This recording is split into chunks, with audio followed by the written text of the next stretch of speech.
Okay, karibu tena mtazamaji wa Belkiko Creativity. Sasa kwa siku ya leo, kwanza kabisa niko na watu wakubwa kabisa hapa. Niko na MC Coco. MC Coco, hebu waambie kitu kwanza watazamaji. Bwana MC Coco hapa. Karibu Belkiko Creativity, ndio. Kipindi chetu kinachoruka Ijumaa saa 1. Ijumaa, kila Ijumaa saa 1, lakini pia tuna guest leo. Tumeanza kipindi kwa mgeni mkubwa pia ambaye ugeni huu ni mtu mkubwa sana pia. Atajitambulisha kwanza mwenyewe afu tutaongea mambo mengine baadaye. Hebu tuambie kitu mheshimiwa. Asante sana. Mimi kwa majina ni Khalid Mzuka. Nimefurahi sana kuwepo hapa kwenye kipindi cha mambo ya campus na furahi sana. Pia wanachuo, nazungumzia wanafunzi wa chuo, watu ambao ni sehemu kubwa sana ya maisha ya mjini. Kwa hiyo ninafurahi sana kuwepo kwenye kipindi cha. Okay, na bila kupoteza wakati sasa leo nataka tupige story fulani hivi. Kwanza leo nataka tuongelee kwanza first year, Mwaka wa kwanza. Mwaka wa kwanza. Unajua hii kitu ya first year. First year wana mambo mengi sana, unajua. Kwanza embu MC Coco, tuambie issue gani za first year ambazo unazijua, ni vitu gani ambavyo first year wanakuwa navyo wakijaga chuoni Shamba mwini. Unajua ukishatoka shule unaambiwa kwamba unajua, unaona wale wanachuo wanakula sana bato, unakuwa na ile hamu kwamba nikifika chuo. Yaani sasa hivi kuna juzi nilienda kwenye visiting day ya shukrani wa defense.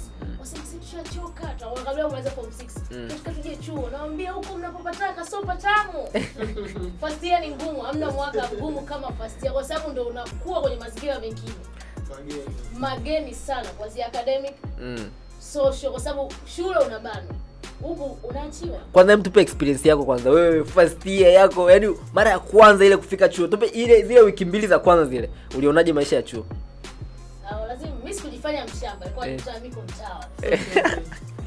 Wewe ni Bon Town Mimi tutatemeke. Aha, okay. Ila kitu ambacho kama first year bana, masomo waje shazoea ratiba saa 1 mpaka saa 9. Huko mwenyewe unajipeleka tu, unatoka. Mtihani kidogo hapana. Lakini kwenye first year unajua ni wanafunzi wa first year ni wanafunzi ambao wanaongoza kwa kutapeliwa na kuibiwa. Sasa hivi ni kwamba ni kwa sababu ya ushamba, kwa sababu pia sio wanaotapeliwa wote ni watu ambao wametoka mikoani. Kuna wengine ni hapa lakini wanatapeliwa sana. Hivi ni kwa nini inakuaga hivyo? Yani nafikiri kuna msemo mmoja wanasema kwamba huku mgeni kwa kama mguni. Kwa hiyo ile karibu mjini ile lazima kuna vitu wa kuonyesha kwamba tuko hivi, tunakaa hivi. Kwa hiyo kuna mazingira fulani. Kwanza kabisa kisha ninaanza mwaka wa kwanza natengenezewa mazingira, aanze kuona kwamba mazingira haya watu wa aina zote wapo hapa na aweze kuamini. Ndio hapo shida inapoanzia. Kwa hiyo inamaanisha kuna kupigwa kwa hapa na pale kutokana na ugeni wake. Sio hivi vitu. Alafu kingine ndio kama chukua nikisema dada hapa kwamba Festia kisha kuja, wengi wao wanataka kuonekana kama mtu wa kijijini au kama mshamba au kama kulikuwa. Okay. Kwa hiyo unaweza kumuuliza wewe Festia, anakuangalia. Umenikumbusha kitu kimoja. Hebu tuangalie, hebu tu kufastia kwanza, wapendeke ndio kujiwekea kama ni fastia. Lakini hebu tu discuss kitu ambacho kinamfanya mtu kuonekana huyu ni fastia japokuwa hajitambulishi. Magauni ya vitenge. Kuko mgeni bana akosa kama mgeni. Kwa siku hata jinsi ambavyo anaviangalia vitu, hata namna ambavyo interact na watu. Yaani Festia unakuta amekaa chonjo fulani kama ni mjanja bwana. Yaani hasemi lakini alivyokaa ni kama vile wao usimchukulie poa. Yaani hiyo tu itakufanya okay, huyu mbona kama ukimwi. Na kwa dada mdote anafuata tu wenzake. Unajua first year wanafuatana. Watembea kwa makundi. Hapo anakuwa na zile brand zao hao sana hao wasela hao. Kwa lazima utakuta wale vipanga watakaa vyao je kisomo.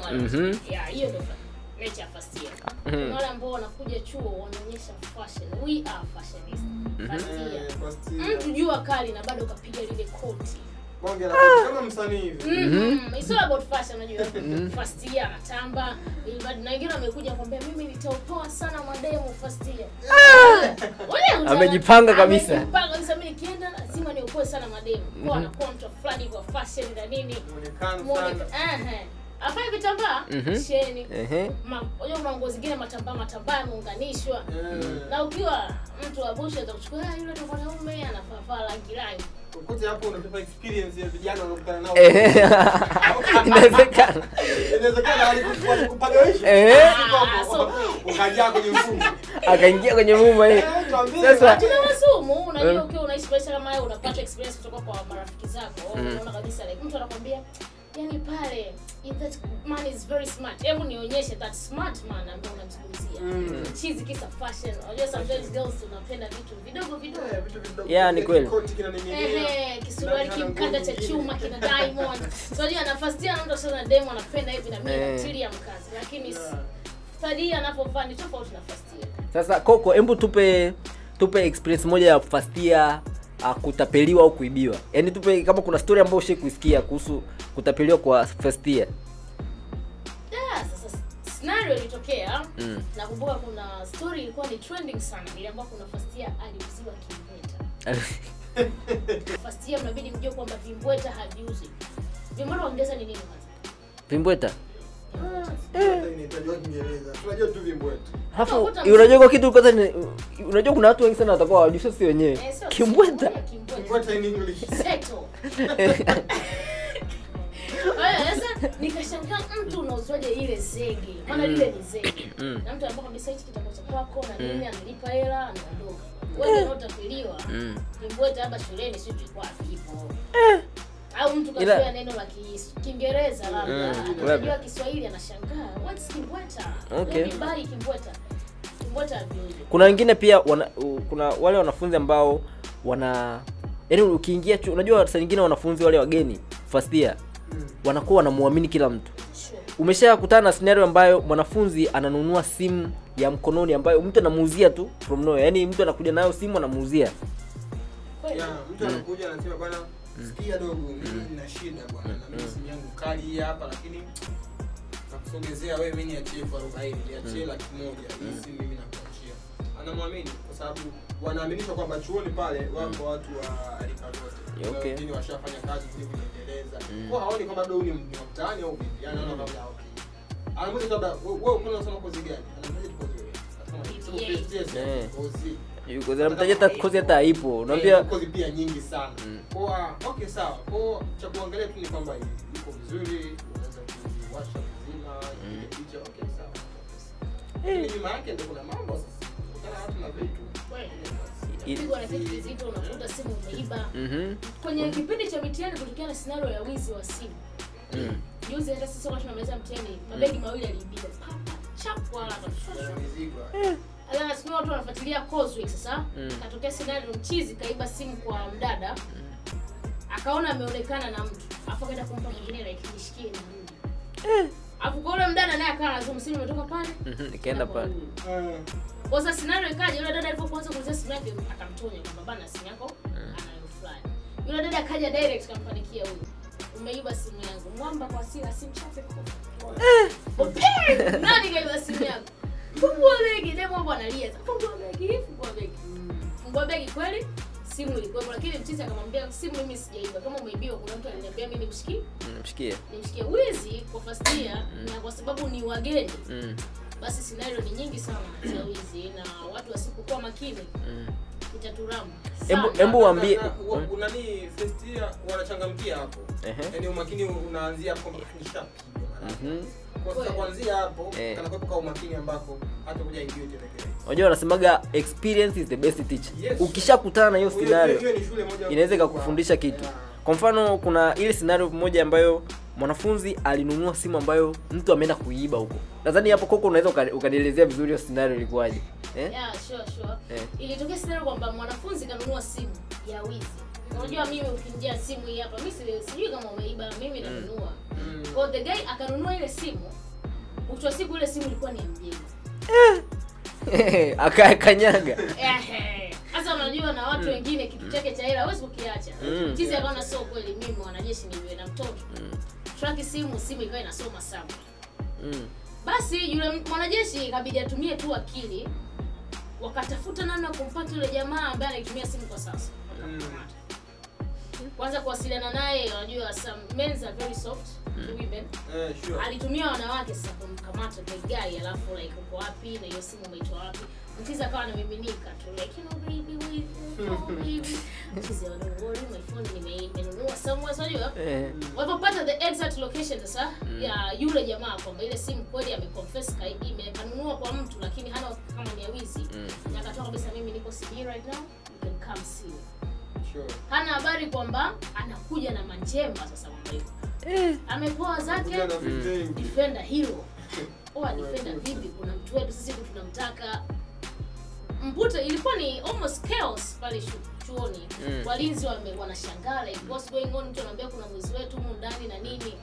Anaambiwa wewe umeiba simu, anaambia sio kweli, akileshwa zile message anakiri kabisa kwa wale madem like this phone is evil. Okay. Na at the end of the time nilikuja kupata nafasi, kuna brother mmoja anamfahamu ananiambia hiyo simu I remember na nini, sio unajua ukishakuwa mtu wa watu tena kupata zile story. Ukutanisha na mtu anafanya tukio anamwambia kitu lakini hii mambo ya unanunua simu tu from nowhere, mawinga ni wengi. Kwa hiyo yani hii unajua ni story ya kweli kabisa ilitokea. Mtu alifuatwa chuoni, unajua?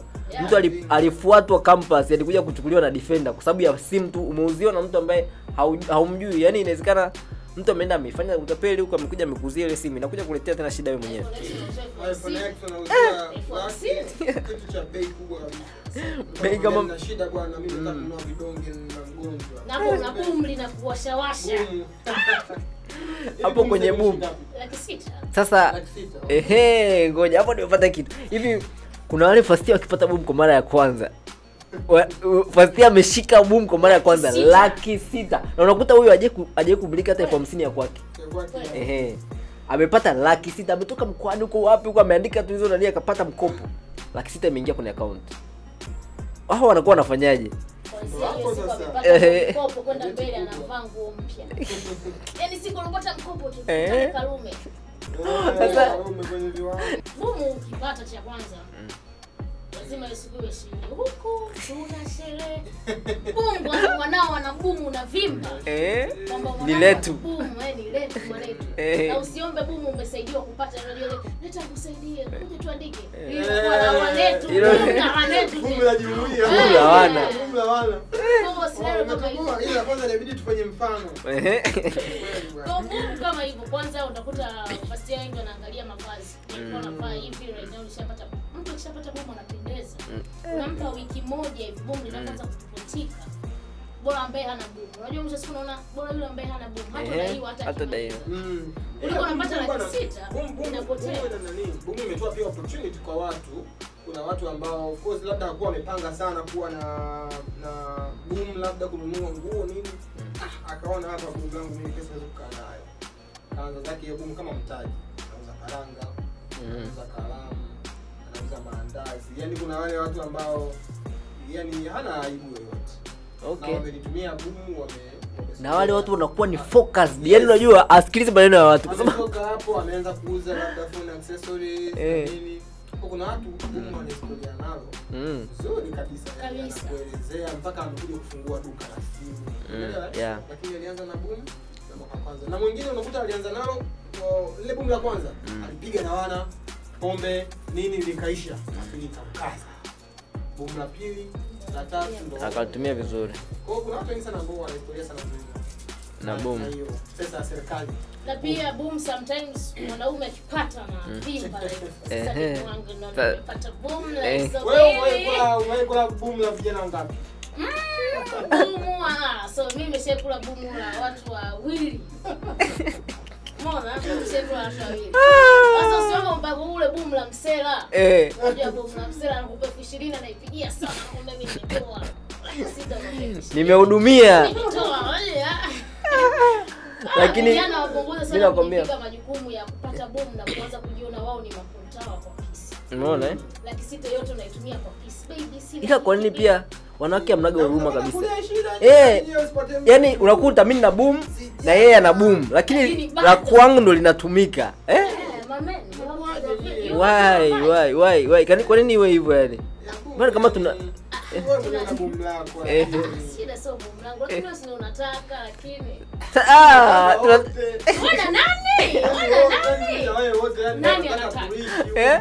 Amna wote bwana. Kwani hivi ngoja niulize kitu. Men is women are made to eat man's money. Ngoja. Kuna mtu ambaye ana own love. Kuna mtu ambaye ana own upendo. Yaani kuna mtu anamiliki, yaani mimi upendo mimi namiliki. Kuna mtu anakuwa hivyo. Kwa sababu upendo ni kwa wote, si unajua? Lakini kwa nini sisi tunapigika sana? Yaani unajua ukishasema umekutana na mwanamke wa aina gani? Kuna wale ambao anakuambia no baby, hela yako sitaki, unajua. Wewe wapo kweli hao.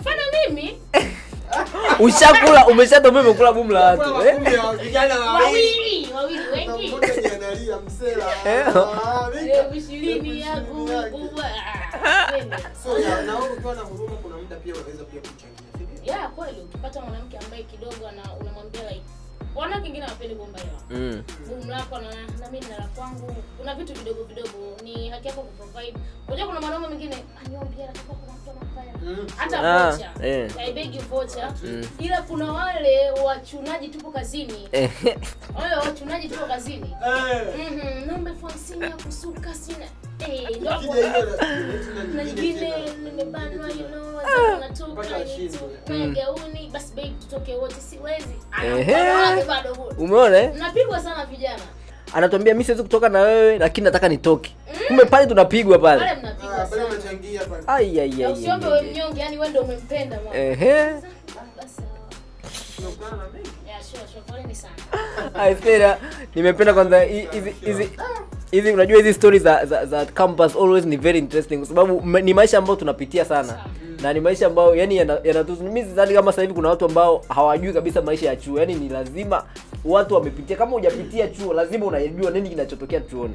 Sasa kwa kumalizia kwanza nataka tuongelee kwanza, unajua kuna ile mtu mwanafunzi umepata sub. Wewe ni first year ndio mara ya kwanza. Unajua kwanza first year wapendi kuonekana kama wao ni vilaza, unajua? Upo mkoani, umeshaenda mkoani una sub. Kutafuta gia ya kurudi sasa. Unajua kuna ile uongo watu wanatengenezaga yani mpaka utaona yani uongo ambao yani kuna uongo mtu anaupika yani kutafuta ile nauli na kibali cha kutoka mkoani kurudi Dar kwa ajili ya kusub. Na ushamwambia mzazi kila kitu kipo fresh. Kila kitu kipo fresh. Unamwambia. Mungu mmoja bana. Alipata sub kama hivyo. Sasa ile kwenye kuaga ili kuja pewe nauli kirahisi na nini? Akasema bwana kuna mkutano mmoja umeanzishwa kwa Dar es Salaam na kuna walimu wamealikwa kwenda kwenye huo mkutano. Sasa kwenye huo mkutano mimi kuna mwalimu ambaye niko naye karibu sana. Yeye amechukuliwa kwenye deal la kusahisha hela nyingi. Kwa hiyo ile tiketi yake ya yeye kwenda kwenye huo mkutano amenipa mimi. Mimi ni mwakilishi. Na pale kuna jambo la kuzungumza, inabidi nizungumze kwa niaba yake. Lakini sasa mimi nilichokosea nilimwambia kwamba mimi nipo Dar lakini kumbe mimi nimesafiri. Kwa hapa mzee mimi naongea na wewe ili nisaidie na hiyo opportunity mimi nikaiacha. Nitaona kwenye TV kwa sababu TBC watakuwepo. Sasa akasema safi, umeanza mambo mazuri sana. Yaani wa vijana wa chuo tunawaonaga sana wanapokuwa wanafanya mambo yao kwenye mikutano, kwenye mambo mengi ya kijamii. Kwa mwanetu nenda kumwakilisha mwalimu wako. Sasa kwa nini itakuwa unasema wewe ni mwalimu au utasema mimi ni mwanafunzi lakini ni mwanafunzi wake bora ambaye amenichagua ni mwakilisha. Basi bwana mshikaji akapata nauli akasafiri akaja kufanya sababu yake. Kuhusu kikao sijui mkutano kuna namna tu unajua mimi hapa mikutano mimi alipata mkutano alipiga picha alipata mkutano sijui mkutano wa mambo ya edit pale JNCC aenda kwenye mkutano pale akapiga suti kaunda moja kali sana akaingia pale akatuma na mzee huyo alipiga mwingi sana. Alikuwa ni first year au yeye alikuwa so first year? Alikuwa first year, lakini alikuwa semester ya pili. Alikuwa shapata experience kidogo. Unajua hiyo akili ni ndefu sana. Sio kupata hiyo akili first year kama sisi hapa. Baba sasa najua. Shida nini? Unakutana na mzazi anakutolea macho. Shida nimekupeleka Dar. Unajua kuna mzazi mwingine nimekupeleka mjini. Sasa baba tetemeka. Maneno yanakuisha pale, yani umetoka mjini. Mimi na marafiki zangu namwambia mbona hujaenda likizo, anakuambia naendaje likizo na sababu. Yana kwamba ni aibu, unajua unatoka tena mkoani. Kwa unabidi tu upoe usikize kwamba mimi nitaenda mwezi wa 9 tu. Kuna meme inasambaa na kwamba hivi kijana unarudi mkoani na umefanya maswali mawili. Unapata nguvu gani? Umejaza maswali mawili na unaenda mkoani. Unaenda mkoani. Unajua lazima tu utarudi. Unasafiri nini? Baki. Unajipa kazi ya kwenda kudanganya wazee. Sana. Ila kuepuka sapo, kuna watu wanafanya cheating za hali ya juu. Cheating muhimu. Yaani cheating za kiwango cha juu mpaka unasema mtu amesomea au umekwaje? Hata unatetemeka wewe, ana cheat mwenzako unaogopa wewe. Mimi naona kama kucheat ni natani ni kipaji. Kipaji hapo ni risk taking. Risk taker. Unajua sheria katika sheria ngumu za mambo ya kucheat ndio vitu ambavyo vinaweza kufanya mtu afukuzwe shule. Yaani kwamba kuto la cheating maana yake wewe unajisikia mwenyewe. Lakini mtu anatoka hapo anasema mimi lazima niokoe. Na kwenye kuokoa lazima ni cheat. Na sio cheat aidha na kuangazia au labda ni kuingia na kibomu na nini. Na anajua sheria. Najua hii sheria bwana hii ipo, lakini mimi nitajua naishi nayo vipi. Kwa mtu ana risk. Kwa unaweza kaona ni mtu ambaye anafanya risk. Risking ambao watu wanaitumia kwenye kucheat. Wangekuwa wanaitumia kwenye maisha ya kila siku hapa. Tunajua kuna ambao wanaitumia. Ni kweli kabisa. Na ni kweli kabisa. Kwa na wale ambao sasa walikuwa wana uwezo wa kucheat. Sijui kwa sasa hivi lakini najua kama ulikuwa una uwezo wa kucheat chuo.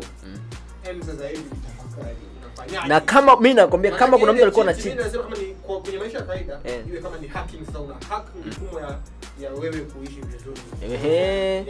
Uweze kufanya vizuri zaidi. Kwa sababu pia kwenye kuchiti ni kama mtu yani ni kama kwenye biashara unafanya biashara ambayo unaona kabisa hapa naweza nikapata hasara kubwa sana. Mimi hao watu ambao wana uwezo wa kuingia kwenye mtihani na kucheat, mimi nawaheshimu sana watu. Nawaheshimu sana kwa sababu ni watu ambao wanatumia akili kubwa, kwa sababu mtu unaingia kwenye mtihani ambao unajua kabisa na unakuta ni mwaka wa 3, mtu umesoma miaka yani wewe ni finalist unaingia bado una cheat. Maana yake unajua kabisa nikikamatwa hapa ile miaka yote ina canceliwa. Yaani unakuwa umesha canceliwa kila kitu. Lakini bado una ule ujasiri wa kuingia na kibuti. Wewe upewe heshima yako. Na wanajua. Pepa chapo picha. Na mtu anaingia na simu. Lakini kwa wale ambao unaingia kwenye mtihani, unaingia na vibuti umejipanga, ukakamatwa, wewe ni mpumbavu mkubwa mno. Haije kutokea. Yaani wewe ni mpumbavu mkubwa mno. Unakamatwa. Kwa hiyo sheria ya kwanza usikamatwe. Yaani kama unajua unataka yaani kama una cheat usikamatwe. Ukikamatwa wewe ni mpumbavu. Kama ndio ukamatwa basi usifanye. Kama unajua yaani wewe unakamatwa usijaribu. Acha kama unaona huwezi, acha. Mtu wa kawaida kama akina sisi. Yaani mimi mwenzako ana cheat fly. Nakumbuka mimi kuna siku nishai kuingia kwenye mtihani. Kiukweli nilikuwa sijasoma kabisa na nilikuwa nimeshtukizwa mtihani. Nikasema liwalo leo sijui kucheat. Leo nitacheat, yani nikasema leo lazima ni cheat. Na marafiki zangu, saiko yangu karibia wote wanafanyaga hivyo kuandika si vibuti. Mimi sijawahi kwa sababu shule ambayo nilikuwa nimesoma za nyumba ni shule ambazo ukikamatwa na cheat ni kama kosa ambalo unatakiwa unyongwe. Kwa hiyo mimi nilikuwa ni muoga sana kwenye mambo ya kucheat. Ikafika sasa sehemu ambayo iko siku nikasema leo kwa mara ya kwanza cheat, kwa sababu na watu ambao wanaweza kunifanya ni cheat. Sasa ngoja nikakaa nao marafiki zangu kwa wananionyesha jinsi ya kuandika kibuti kabisa. Nikapewa shule jinsi ya kuandika kibuti. Kuna jinsi kibuti kinaandikwa na jinsi kinakunjwa. Ni vitu yani unataka upewe utaalamu. Unatakiwa uandike hivi, unakikunja hivi. Na nakwambia jinsi ya kukifungua unatakiwa uanze hapo kukifungua hivi, unasoma kwa hivi. Wakawa wananifundisha. Yani nimekaa siku nzima napewa, kwa sababu nikasema nikisoma sitaweza ni vitu siwezi kukumbuka kabisa. Nikasema acha tu nifundishwe jinsi ya kuandika kibuti. Kwa hiyo siku nikatumia kusoma jinsi ya kuandika na kuingia nacho kwenye mtihani. Baada ya kusoma najifunza mbinu za kuingia kwenye mtihani. Sasa bwana nikawa umenifundisha nikawa nimemaster mpaka nikawa na practice mwenyewe. Naanza kuandika na kunja kibuti, nikawa naogopa kama nimekitumia kwenye socks kwenye kwenye mguu nimekibandika pale hivi. Nimefikia darasani sasa hivi. Mwalimu anaanza kugawa mtihani. Alafu alikuja mwalimu mmoja tu. Siku zingine wanakuja hata walimu watatu. Hiyo siku alikuja mmoja na darasa ni kubwa. Umeona? Na ilikuwa sio mtihani wa mwisho, singeweza. Ilikuwa ni test. Remember that. Ilikuwa ni test, alafu ni mwalimu mmoja alikuja kusimamia na darasa lilikuwa ni kubwa. Amekuja pale, kibuti changu kipo kwenye socks. anagawa mitihani, mikono yangu inaanza kuloa jasho. Yaani hapo mitihani inagaiwa tu. Yaani mwalimu akipita karibu na mimi hivi, yaani ninatetemeka vibaya mno. Yaani mpaka mtihani unaisha sijagusa mguu. Yaani kama nikigusa mguu hivi atakuja. Umeona? Yaani mpaka mtihani unaisha sijagusa hata mguu. Ise. Nikasema kweli hizi kazi zina watu wao. Zina wenyewe. Kwa hiyo mimi ninawaheshimu sana watu ambao wana uwezo wa kuingia kwenye mtihani na kibuti na wakatoka kwa hajakamatwa. Mimi nikimkuta mtu amekamatwa, wewe ni mpumbavu sana. Lakini mtu ambaye hajakamatwa apewe heshima yake. Tumeongea mambo mengi sana kuhusu campus, on campus. Hii ndio kipindi chetu kinaitwa on campus, na utakuwa unashuhudia vitu vingi sana kuhusiana na maisha ya wanafunzi kwenye campus mbalimbali. Lakini kwa leo kama nilivyokuambia, tuna mgeni wetu huyu anaitwa Khalid. Ni tajiri amekuja hapa leo, na kitu ambacho amekuja kufanya yeye pia amekuja kutupa mchongo wake ambao ameutengeneza, na nadhani ni mchongo ambao pia unawafaa wanafunzi wa vyuo vikuu. Nadhani yeye anaweza kaelezea vizuri kabisa nini ambacho anacho kwa ajili ya wanafunzi wa vyuo vikuu, ambacho najua kuna baadhi ya vyuo ameshapita na umeshamuona sana. Kwa hiyo leo tupo naye hapa, atawaambia nini ambacho anacho. Mheshimiwa, karibu sana. Asante sana. Mimi kama kwa kujitambulisha tena kwa mara nyingine, sasa nijitambulishe kama mwenyekiti wa kamati ya maandalizi ya mashindano ya vyuo na mwenyekiti wa kamati ipo na watu 15. Tuko pamoja, tunashirikiana katika kuleta mashindano. Mashindano yetu sisi yanakwenda kwa moto wa unlocking potential. So tuna siku ya jana peke yake, kuna category wamesha apply watu 100. Category hii moja ndio ujue kwamba watu wapo serious na hii. Alafu sasa ukiangalia kwenye list ya vyuo havifiki hata 8 ambao wameapply. Vyuo vilivyokubali kushiriki vyuo 28. Lakini jana na leo kuna baadhi ya kategori shifika 100. Okay. 80 ngapi unaweza ukaona. So talent zipo, vipaji vipo, lakini vipo walikuwa hawajakuwa. Okay, na najua kuna baadhi ya wanafunzi ambao ndo wanajua sasa hivi kuna hiki kipindi. Lakini bado hujachelewa kwa sababu nadhani bado muda upo, si ndio? Muda bado upo. Tangu tarehe 1 mwezi wa 3 mpaka tarehe 21 mwezi wa 3. Yaani wiki 3 zoe kujaza form. Hapo form kujaza sio kazi. Unaweka majina yako kwenye kipaji husika, unaweka form ya kipaji husika, unaweka majina yako, unaweka namba ya simu, unaweka namba ya usajili wa chuoni kwako, unaweka jina la chuo na kozi yako. Link na hapo. So linki ni rahisi sana kuipata. Ukiingia kwenye Instagram page ya kwetu Uni Champion, utakuta kuna link pale kwenye bio. Ukiklik ile link inakupeleka kwenye channel. Pale kwenye channel utakuta link zote. Uzuri wa channel ni kwamba hata mambo yaliyotumwa mwaka jana unaweza kuyapata. Okay. Lakini kwa kuwa imetumwa tarehe 1, hata kama mtu akiingia tarehe 7, anaweza scroll down akaipata tarehe 1. Okay. Apart from that, kila chuo viongozi, rais, makamu wa rais na viongozi wa michezo wanasambaza hizi link ya vyuo. Tunajua, tunaamini kwamba zitawafikia watu. Na apart from hizi mashindano ya ambayo yanafanyika moja kwa moja, labda michezo, game na talent, kuna zile hobby, kuna vile vitu ni passion ya mtu. Kwa mfano mwandishi huwezi kumshindanisha mteja. So hizi tunaziita social awards. So tuna social awards takriban 20. Best entrepreneur, best presenter, best photographer. Na hizo mtu na apply na ulikuja hata form. So hizi zinapopimwa, wataalamu wako senior kabisa ambao watachuja kwa sababu watawaambia watu kazi zao. Watume CV zao, watume biography zao. Watazipitia zile, watoa interview, alafu watajua kabisa kwamba mshindi ni nani. Okay. So apart from kushindana na kumpata mshindi, tumesema sisi tunachokifanya ni unlocking potential. Okay. Ukishampata huyu ni mwandishi bora, unamfanya nini? Channel nyingine kutoka hapo kuna tunawaunganisha na tasnia. Okay. Mpata mchoraji mzuri amechora picha kali, sasa haunganishwe na studio kubwa ambazo zinachora picha, na wateja wazungu, watalii, ndio wajue zile platforms za kwenda ku-exhibit picha zao, kuuza, wajue pricing, kwa nini unachora kwa kutumia canvas, kwa nini unachora kwa kutumia kubwa. Yaani wao wanajua kwamba baada ya hapa kumbe naweza nika freelance kwenye kitu. Naweza nikawa nafanya kwa muda wangu nachora, lakini picha nikikamilisha tayari nauza. Lakini pia wajulikane kwamba wanafanya hivi vitu Okay. Ili hata wewe binafsi unaweza kusema kwamba naomba unichore. Okay. Naomba kuchora picha ya mwanangu. Hiyo ni kitu cha asili kwa sababu huyu amechora huyu picha ya kupiga. Kwa hiyo tayari umemconnect, potential yake umeunlock. Ilikuwa lock. Yaani kwa sababu kabla ya platform ilikuwa anayo lakini hakuna haitoki haiendi sehemu. Lazima sasa uende viral unajua. So baada ya hapo umeunlock potential yako kwake na alikuwa nataka umeunlock umeenda mbele. So that's why nasema unlocking potential. So category hizi 30 mtu mmoja binafsi ukiangalia uweze kukosa cha kushinda. Okay. Yaani lazima. Yaani hata table tennis. Kwa hiyo kuna draft, yaani lazima upate hadi draft zipo. Nadhani kila mtu hapa sana anaweza na kuna price yoyote ya kujiunga? Kwa sasa hivi hatujakuwa na price. Hamna price. Mwisho wa siku kwa wingi wa watu hata namna ya kumanage. Kutakuwa kuna haja ya kuchangia kidogo. Okay, ili na itakuwa tofauti kwa watu. Kwa watu ambao wanaenda kutumia studio. Wanatumia utilities, wanachora rangi, makopo, kibao na nini. Na kiasi watachangia kwa ajili ya hivyo vitu. Lakini kiasi kidogo sana. Haiwezi kuwa kiasi kikubwa sana. Lakini kwa sasa hivi kujisajili ni bure jamani, watu wao changamkie. Kwanza wako wangapi? Okay, wanafunzi, kwa hiyo wanafunzi nadhani mmesikia. Tunakuletea mambo yote ambayo yanahusiana na campus life, lakini ukiwa kama mwanafunzi wa chuo chochote au ukiwa tu ni kijana ambao unapenda ya maisha ya kisomi, unatakiwa unafuatilia sana hiki kipindi kwa sababu kuna mambo mengi sana yatakuwa yanakuja kwa ajili yako na utakuwa unapata idea tofauti tofauti, kwa sababu pia hapa tutakuwa tunawaita wanafunzi ambao pia wanasoma lakini bado wana mambo mengine mazuri ambao wanafanya. Unaweza kashare na wewe kaona ni vitu ambavyo na wewe unaweza kuvifanya pia kama mwanafunzi na ukafanikiwa.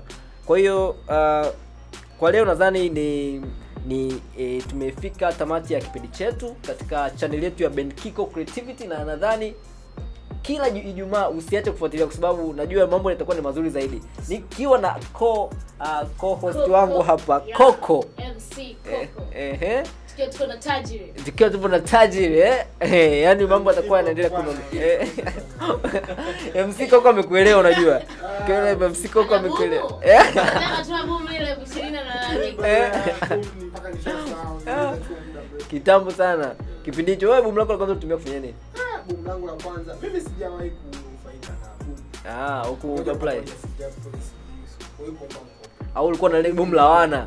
Ulikuwa lakini kuna wale wana walikuwa leo boom limetoka. Tunachukuliwa twende sana. Okay, unyama sana. Unaona raha ya boom kupitia marafiki zangu. Okay, on Benkiko Creativity usiache kufuatilia, endelea kila siku ya Ijumaa saa 1 kamili jioni tutakuwa hapa. Na nadhani utafurahi sana. Kuna mambo mengi sana yanakuja na utaenjoy. Endelea kufuatilia Benkiko Creativity.